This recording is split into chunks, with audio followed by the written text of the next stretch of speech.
Crimea is decisive. The Donbass is important, but if Ukrainian forces were to liberate all of Donbass right now, that would not necessarily change the outcome of the conflict or the long-term future.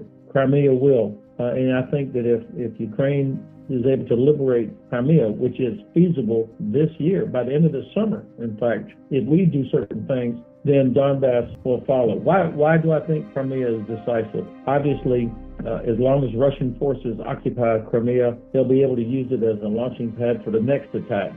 So if there was some sort of peace settlement or agreement where Russia was allowed to keep Crimea, then Ukraine would never be safe, because Russia would be able to use it for the Black Sea Fleet, their Air Force, logistics, other things, and it would be the place from which they would start the next iteration of this war, because surely that's what they'll do. They will wait 2 or 3 years for us to lose interest. They'll repair the mistakes and the things they did wrong this time, and then it will be game on again. So that's part of the reason I think it's decisive. It's also decisive, and by the way, because we have not given Ukraine anything with a range beyond 90 kilometers, the Gimler's rocket that's fired from HIMARS, Crimea is in effect sanctuary for Russian forces even today. It's also decisive because I think it will be impossible for Ukraine to rebuild its economy as long as Russia controls Crimea. Obviously, they would not allow Ukrainian vessels to go in and out of the Azov Sea. So even if Mariupol and Berdyansk are liberated, and they will eventually, but even if once they're liberated, Russia will control the entry and access to Azov Sea, just as they did back in 2019 when they intercepted or attacked 3 Ukrainian Navy vessels attempting to head towards the Kerch Straits. So that part of Ukraine's economy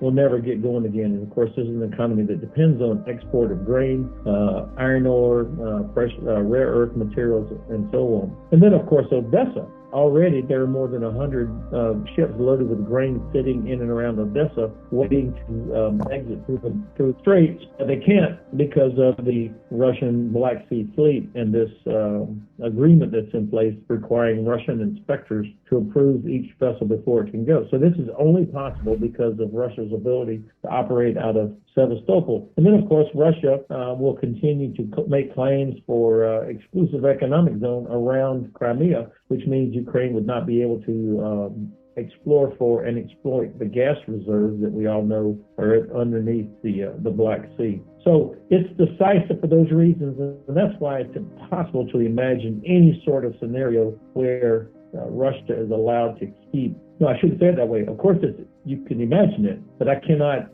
imagine that we would want Ukraine to have to accept Crimea as a belonging to Russia in any sort of circumstances. Now, so what do we do about that? First of all, we have got to get clarity on what our strategic objectives are for this conflict. There are still too many senior people, including our own vice president, who at the Munich Security Conference said, that basically she said, we're going to stick with Ukraine for as long as it takes. Well, what does that mean? I mean, what is it?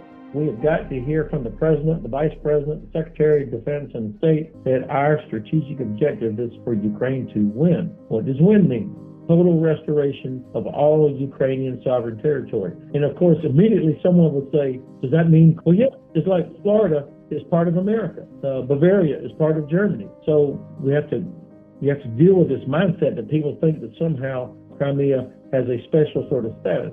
It doesn't. It's sovereign territory of Ukraine. So winning means sovereignty of all Ukrainian territory. It also means bringing back the thousands of Ukrainian children who have been deported, bring them back home. It means accountability for Russian war crimes. It means an ironclad security guarantee. Nobody's going to invest in a Marshall Plan if there's not an ironclad security guarantee for Ukraine, which means as long as Russia occupies Crimea, there will not be a Marshall Plan. There will be no serious investment in Ukraine as long as Russia occupies Crimea. That's a problem not only for Ukraine, that's a problem for Europe, because that means probably 4 million or more refugees will continue to live here in Germany or Poland or other places in Europe. So what's needed? How do we do this? First of all, all of you know, if you're listening to this, you already are very familiar with Ukrainian geography. There really are only two landlines of communication into Crimea. One goes over the Kerch